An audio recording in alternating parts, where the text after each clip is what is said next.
ஆளுநர் பேருரைக்கு நன்றி தெரிவிக்கும் தீர்மானத்தின் மீதான விவாதத்திற்கு பதிலுரை மாண்புமிகு முதலமைச்சர் அவர்கள்.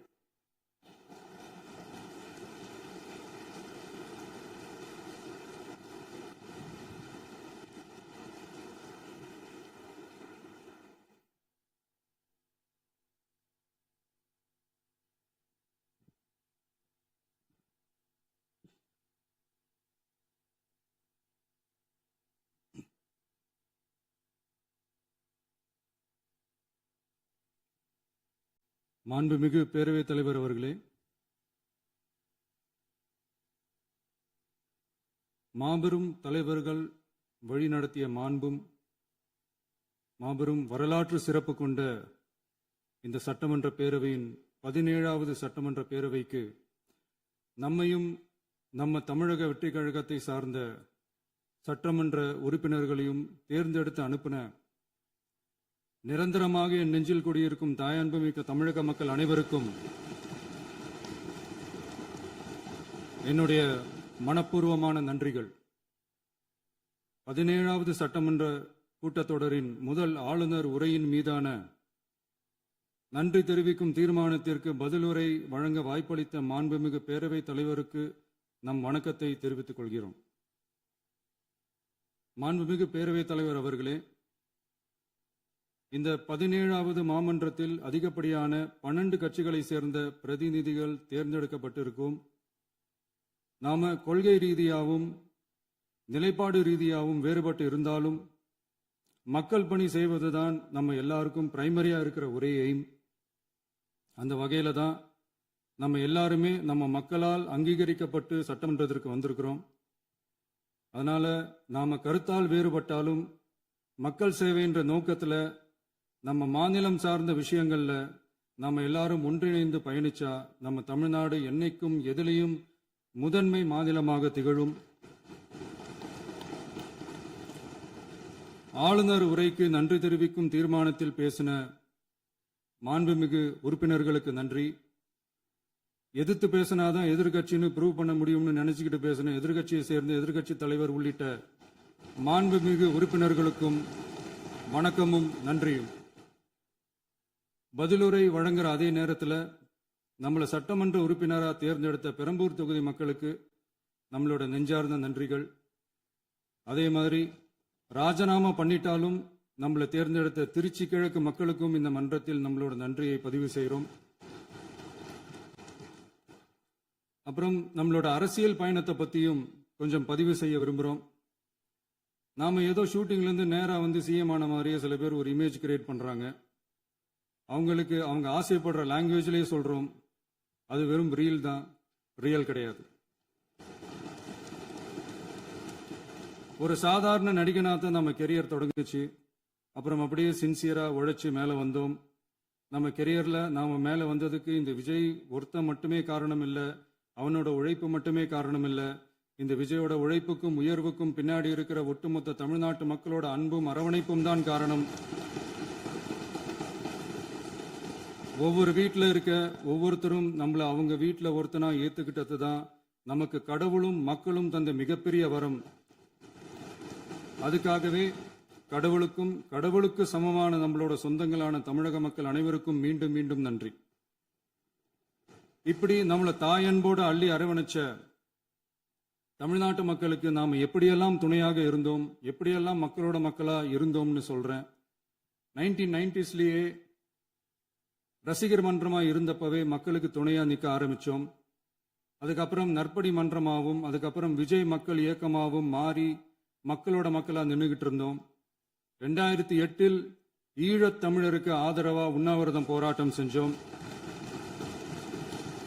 போர் முடிவுக்கு வரணும், நம்ம தொப்புள் கொடிய உறவுகளான ஈழத் தமிழர்களுக்கு பாதுகாப்பான நிம்மதியான ஒரு வாழ்வு கிடைக்கணும்னு அன்னைக்கே கோரிக்கை வச்சோம். 2009 ஆரம்பிச்ச விஜய் மக்கள் இயக்கம் வழியா நம்மளோட மக்கள் நல பணிகளை எக்ஸ்டெண்ட் அண்ட் எக்ஸ்பேண்ட் பண்ணிக்கிட்டே வந்தோம்.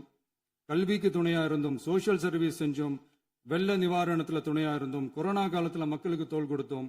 விலையில்லா விருந்தகம், குருதியகம், முட்டைப்பால் ரொட்டி திட்டம், விழியகம், பயிலகம், நூலகம், இப்படி பல வழியில மக்களுக்கு துணையா இருந்தோம். அப்புறம் நம்மளோட திரைப்படங்கள்ல நம்மளால முடிஞ்ச வரைக்கும் ஊழல் எதிர்ப்பை சொன்னோம், சமூக நீதியை சொன்னோம், கல்வியை பத்தி சொன்னோம், அரசியலை பத்தி சொன்னோம். அரசியலை பத்தி பேசுனதுனால நம்ம படங்கள் சந்திச்ச இது வரைக்கும் சந்திக்கிற பிரச்சனையை பத்தி எல்லாருக்குமே தெரிஞ்சதுதான்.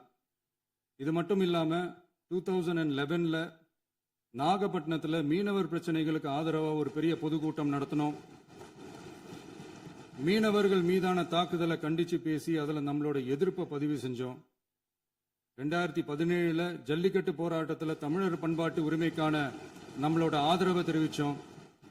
2018ல ஸ்டெர்லைட் போராட்டம் துப்பாக்கி சூட்ல பாதிக்கப்பட்ட நம்ம சொந்தங்களை நேர்ல சந்திச்சு ஆறுதல் சொன்னோம். 2021ல உள்ளாட்சி தேர்தல்ல விஜய் மக்கள் இயக்க வேட்பாளர்கள் போட்டியிட்டு ஜெயிச்சாங்க. கல்வி விருது விழா நடத்தி சிறந்த மதிப்பெண் பெற்ற மாணவ மாணவிகளுக்கு ஊக்கத்தொகையும் பரிசும் கொடுத்தோம். 2024ல தமிழக வெற்றி கழகத்தை ஆரம்பிச்ச உடனேயே CAA-வை எதிர்த்து அறிக்கை விட்டோம். அரசியல் கட்சி ஆரம்பிச்சு விழுப்புரம் மாவட்டத்தில் விக்கிரவாண்டியில நம்மளோட முதல் மாநில மாநாட்டிய வெற்றி கொள்கை திருவிழாவை நடத்தினோம். தந்தை பெரியார், பெருந்தலைவர் காமராஜர், அண்ணல் அம்பேத்கர், வீரமங்கை வேலுநாச்சியார், மக்கள் சேவகர் அஞ்சலை அம்மாள்னு நம்மளோட 5 கொள்கை தலைவர்கள் அறிவிச்சோம். இந்தியாவிலே 2 பெண் ஆளுமைகளை கொள்கை தலைவர்கள் அறிவிச்ச ஒரே கட்சி நம்ம டிவிக்கு மட்டும்தான் என்ற பெருமையோடு அறிவிச்சோம். பெரியார் சொன்ன மாதிரியே அவர் சொன்னதுல நமக்கு ஏற்புடையதை மட்டும் எடுத்துக்கிட்டோம். அவரோட கடவுள் மறுப்பு கொள்கையில நமக்கு உடன்பாடு இல்லைன்னு ஓப்பனா அறிவிச்சோம். நமக்கு கடவுள் நம்பிக்கை உண்டுன்னு அறிவிச்சோம்.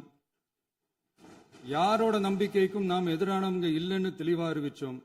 பெண் கல்வி, பெண்கள் முன்னேற்றம், சமூக சீர்திருத்தம், சமூக நீதி, இப்படி பெரியாரோட கருத்துக்களை நிறையவே ஏத்துக்கிட்டோம்னு அறிவிச்சோம். அண்ணல் அம்பேத்கரோட சம வாய்ப்பு, சம நீதி, சமத்துவத்தை ஃபாலோ பண்ணுவோம்னு அறிவிச்சோம். பெருந்தலைவர் காமராஜரோட மதச்சார்பின்மையை ஏத்துக்கிட்டதோட அவரோட நேர்மையான நிர்வாகத்தையே ஒரு கொள்கையா ஏத்துக்கிட்டோம்னு அறிவிச்சோம். வீரமங்கை வேலு நாச்சியாரோட மண் மீட்பையும் சமூக நல்லிணக்கத்தையும் பின்பற்றுவோம்னு அறிவிச்சோம்.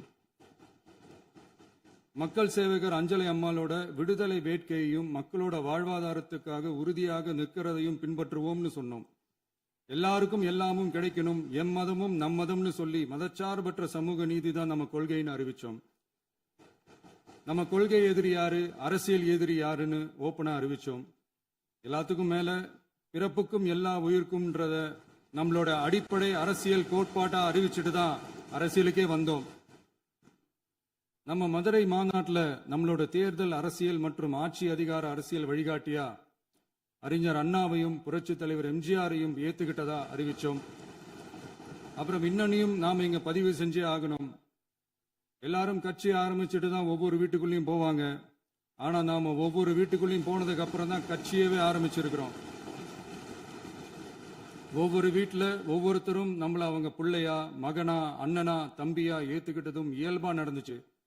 தமிழ்நாட்டு மக்களோட மனசுக்குள்ள போறதுக்கு நாம பட்ட பாடு நமக்கு மட்டும்தான் தெரியும்.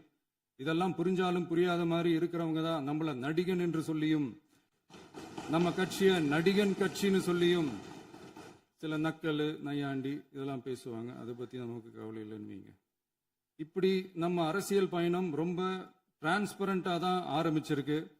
இந்த 2026 தேர்தலில் கூட்டணியே இல்லாமல் தனியா நின்னோம்.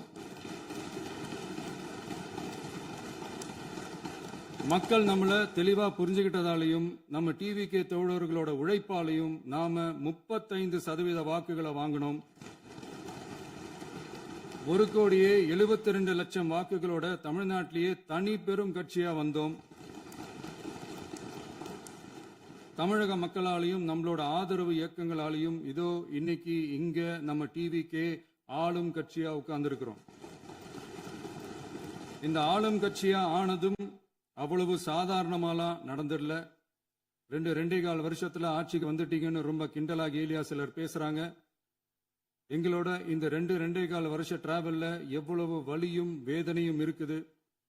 நம்மளோட மக்கள் சந்திப்புக்கே அவ்வளவு இடையூறு, அவ்வளவு தடைகள், ஊர் உலகத்துல யாருக்கும் இல்லாத ஒன்னா நமக்கு மட்டுமேன்னு தனியா ஸ்பெஷலா எக்ஸ்க்ளூசிவா நிறைய நிபந்தனைகள், நெருக்கடிகள், கட்டுப்பாடுகள், நம்மளை சந்திக்க வர்ற மக்களுக்கு சரியான பாதுகாப்பு இல்லாம நம்ம கூட்ட நிகழ்ச்சிக்கு போதுமான பாதுகாப்பு இல்லாமன்னு இன்னும் வெளியே சொல்ல முடியாத நிறைய சூழ்ச்சிகள் எல்லாத்தையும் தாண்டி தான் நாம் இந்த இடத்துக்கு வந்திருக்கிறோம்.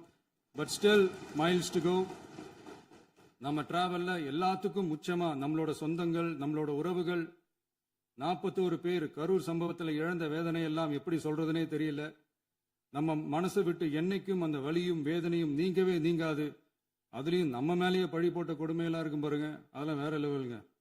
என்னத்துக்கு அப்படியெல்லாம் செஞ்சாங்கன்னு தெரியல. அரசியல்னா இப்படியெல்லாம் கொடூரமா இருக்கணுமா என்ன? சரி விடுங்க. இந்த விஜய் இவனோட மக்களுக்காக எதையும் தாங்க தயாரா ஆகிட்டான். இவ்வளவு பெயின்ஃபுல்லான நம்ம பொலிட்டிக்கல் டிராவல்ல நம்மளோட மிகப்பெரிய ஆறுதலும் பலமும் என்ன தெரியுமா? என் நெஞ்சில் குடியிருக்கும் என்னோட தமிழ்நாட்டு மக்களும், என் உயிருக்கு உயிரான என்னோட தோழர்களும் தான். அவங்களோட பலத்தால தான். அன்னைக்கு 1967ல முன்னாள் முதல்வர் மாண்புமிகு அறிஞர் அண்ணா அவர்கள் தலைமையில் அமைஞ்ச சாமானியர்களோட ஆட்சி மாதிரி, 1977ல முன்னாள் முதல்வர் மாண்புமிகு புரட்சித் தலைவர் எம்ஜிஆர் அவர்கள் தலைமையில் அமைஞ்ச மிக சாமானியர்களோட ஆட்சி மாதிரி, இதோ இன்னைக்கு அதே வரிசையில 2026 சட்டமன்ற தேர்தலில் இந்த விஜயோட தோழர்கள் இடம்பெற்ற ஒரு மிக மிக சாமானியர்களின் ஆட்சி அமைஞ்சிருக்கு. வாகை சூடும் வரலாறு திரும்பி இருக்கிறது. இப்படி ஒரு தீர்ப்பை மக்கள் அளிச்சதுனால தான் தமிழக வரலாற்றில் ஒரு மகத்தான கூட்டணி ஆட்சியை நாம் அமைச்சிருக்கிறோம். இளைஞர்களால என்ன செய்ய முடியும், பெண்களால என்ன செய்ய முடியும்னு கேட்டவங்களுக்கான பதில் தான் இன்னைக்கு அமைஞ்சிருக்கிற நம்ம ஆட்சி. ஒரே ஒரு குடும்பம் மட்டும் முக்கியம்னு சொல்றது நம்மளோட ஆட்சி அதிகார அரசியல் இல்ல. தமிழ்நாட்டில் இருக்கிற ஒவ்வொரு குடும்பமும் முக்கியம்னு சொல்றது தான் நம்ம அரசியல். நம்மளோட ஆட்சி அதிகாரம் அதான் நம்மளோட மனசாட்சி உள்ள மக்கள் ஆட்சி. இந்த 2026 தேர்தலில் யாராலும் உடைக்கவே முடியாதுன்னு சொன்ன மதத்தை உடைச்சோம், சாதியை உடைச்சோம், முக்கியமா காசு கொடுத்து ஓட்டு வாங்குற ஒரு நச்சு கலாச்சாரத்தையே சுக்கு நூறா தூள் தூளா உடைச்சிருந்தோம். நாம கிளீன் கவர்னன்ஸ் அண்ட் குட் கவர்னன்ஸ்ல உறுதியா இருக்கிறோம். இப்ப மட்டும் இல்ல, எப்பவுமே இப்படிதான் இருப்போம். இதுல 100% இது உண்மைன்றதுனால தான் பாரம்பரியமான தினத்தந்தி பத்திரிகை ஊழலின் ஊற்றுக்கண் அடைக்கப்படுகிறதுன்னு 16/6/2026 அன்னைக்கு ஒரு தலையங்கமே எழுதியிருக்கு. ஒரு தவறு செய்தால், அது தெரிந்து செய்தால் அவன் தேவன் என்றாலும் விடமாட்டேன் என்று எம்ஜிஆர் அன்று பாடினார். அதை இன்று விஜய் செயலில் காட்டுகிறார்னு அந்த எடிட்டோரியல்ல எழுதியிருக்கு. இந்த நேரத்தில் தினத்தந்திக்கு நம்மளோட நன்றியை தெரிவிச்சுக்கிறோம். அரசியலுக்கு வந்து 2 வருஷம் தான் ஆகுது. உங்களுக்கு என்ன தெரியும், உங்களால என்ன முடியும்னு கேலியா கேட்டவங்களுக்கு தினத்தந்தியோட பதிலை இப்போதைக்கு போதும்னு நினைக்கிறேன். என்னென்னமோ செய்வான்னு சொல்றானே இந்த விஜய், பல வருஷமா இருக்கிற ஒரு பதவி வெறி பிடிச்ச அரசியலை உடைச்சி எப்படி செய்வான்னு நம்ம மக்களை யோசிச்சிருப்பாங்க. இதோ இப்போ நம்ம மக்களுக்கு புரிஞ்சிருக்கும். இப்பவும் சொல்றோம், இது வெறும் ஆரம்பம் தாங்க. இந்த மாபெரும் சபையிலிருந்து கேட்கிற மக்களே, நமக்கு கொஞ்சம் அவகாசம் கொடுங்க. இதுக்கு முன்னாடி, அதாவது 2017 கடைசியில இருந்து 2026 ஏப்ரல் வரைக்கும் இருந்த புண்ணியவான்கள் ஆட்சியில ஒவ்வொரு டிபார்ட்மெண்ட்லயும் போட்ட ஏராளமான ஓட்டைகளை அடைச்சிக்கிட்டே படிப்படியா மக்களுக்கு நல்லதையும் செஞ்சுக்கிட்டே வருவோம். அதனாலதான் நமக்கு எதிரா யார் யாரோ சேரவே மாட்டாங்கன்னு நினைச்சவங்க எல்லாம் ஒன்னா சேர்றாங்க. நம்ம ஆட்சிக்கு டேட்டு குறிக்கிறாங்க.